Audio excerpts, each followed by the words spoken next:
चलिए आज बात करते हैं एक ऐसे सीक्रेट मिलिट्री ऑपरेशन की।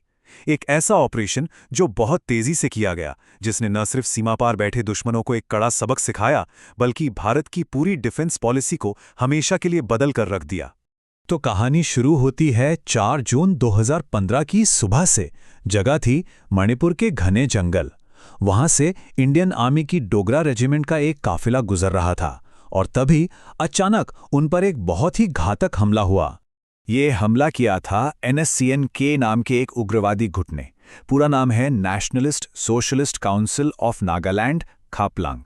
उन्होंने IED यानी इम्प्रोवाइज्ड एक्सप्लोजिव डिवाइस और साथ में भारी फायरिंग का इस्तेमाल किया, और देखते ही देखते बस कुछ ही पलों में हमारे 18 जवान शहीद हो गए और 15 जवान जख्मी हो गए। अब जैसे ही ये खबर दिल्ली पहुंची, हड़कंप मच गया। फौरन एक हाई लेवल मीटिंग बुलाई गई। मकसद बिल्कुल साफ था, इस हमले का एक मुंह तोड़ जवाब कैसे दिया जाए, इसकी रणनीति तैयार करना। तो मीटिंग में 2 मेन ऑप्शंस पर बात हुई। पहला था एयर स्ट्राइक। ये तेज और निर्णायक तो होता, पर इसमें आम लोगों के मारे जाने का बहुत बड़ा खतरा था। दूसरा ऑप्शन था स्पेशल फोर्सेस के जरिए एक सर्जिकल ग्राउंड स्ट्राइक करना। और आखिर में फैसला लिया गया ग्राउंड स्ट्राइक का। क्यों?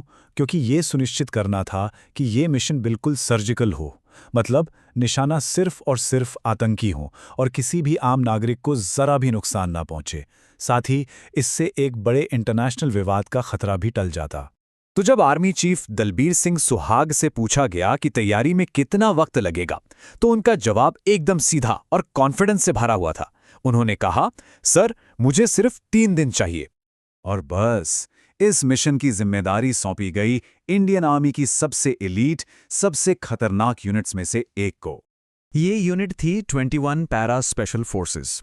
इन्हें वागनख यानी टाइगर के पंजे के नाम से भी जाना जाता है, और ये जंगल में लड़ाई लड़ने के माहिर हैं। तो उग्रवादियों को उनके ही घर में घुसकर सबक सिखाने के लिए इनसे बेहतर कोई नहीं था।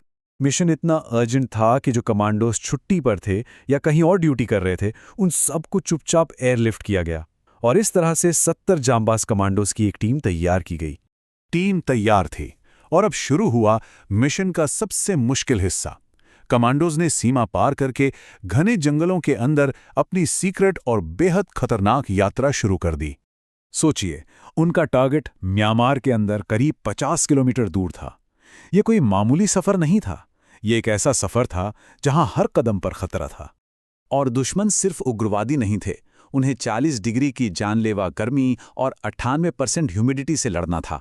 पीठ पर 15-15 किलो का बोझ था, जमीन पर बारूदी सुरंगें बिछी हो सकती थीं, और हर पल दुश्मन के संतरियों और स्नाइपर्स की नज़र में आने का या पकड़े जाने का डर तो था ही। और इसी घुसपैठ के दौरान कुछ ऐसा हुआ जिसकी उम्मीद किसी को नहीं थी। एक ऐसी घटना जिसने पूरे सीक्रेट मिशन को ही खतरे में डाल दिया। हुआ ये कि रास्ते में उनका सामना 2 लोकल शिकारियों से हो गया। अब अगर ये खबर लीक हो जाती तो सब कुछ खत्म हो जाता। तो गोपनीयता बनाए रखने के लिए कमांडर ने एक बहुत बड़ा फैसला लिया। उन्होंने उन दोनों शिकारियों को ऑपरेशन खत्म होने तक अपने साथ ही रखने का आदेश दिया। खैर, घंटों की थका देने वाली और चुपचाप चली गई इस दूरी के बाद आखिरकार टीम आतंकियों के ठिकाने तक पहुंच गई, और अब हमले की तैयारी शुरू हुई। लेकिन हमला तुरंत नहीं किया गया। कमांडो घंटों तक इंतजार करते रहे, गात लगाकर। कैंप की एक-एक हरकत पर नजर रखे हुए थे। उन्होंने हमले के लिए सबसे सही वक्त चुना, भोर का वक्त, सुबह की पहली किरण, जब दुश्मन सबसे ज्यादा बेखबर और कमजोर होता है। और ठीक सुबह 5 बजे ऑपरेशन शुरू हुआ। प्लान बिल्कुल सटीक था। सबसे पहले हमलावर और सपोर्ट टीमों ने कैंप को चारों तरफ से घेर लिया।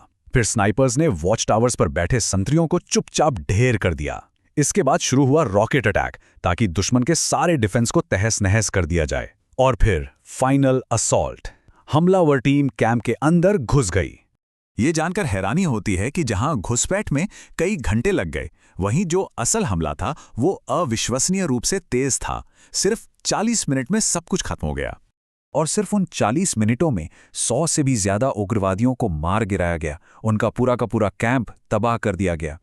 मिशन पूरा हो चुका था। टीम बिना किसी को खोए वापस भारत लौट आई और कमांड सेंटर को एक छोटा एन्क्रिप्टेड मैसेज भेजा गया, ऑपरेशन सक्सेसफुल। लेकिन इस ऑपरेशन की कहानी यहीं खत्म नहीं होती। इसका असर सिर्फ उस जंगल या उस कैंप तक नहीं था।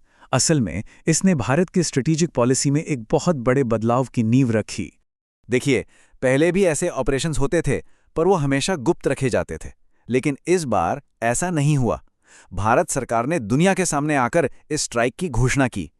मेजर जनरल रणबीर सिंह ने प्रेस कॉन्फ्रेंस में साफ साफ कहा, यह एक सीधा संदेश है कि भारत अपने हितों की रक्षा के लिए सीमाओं के पार भी हमला करेगा।